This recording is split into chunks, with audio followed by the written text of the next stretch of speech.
میں عرض کر رہا تھا حضور علیہ السلام نے اعلان نبوت فرمایا تو مسائل و آرام پریشانیوں کے طوفان امڑ آئے.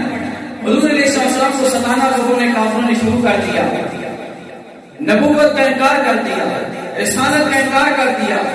صرف انکار نہ کیا, حضور پر پتھروں کی بارش کی گئی, حضور کو نعوذ باللہ گالیاں بکی گئیں, حضور علیہ السلام کو طرح طرح سے اذیتیں دی گئی. لیکن حضور علیہ السلام نے بدلے میں کیا دیا؟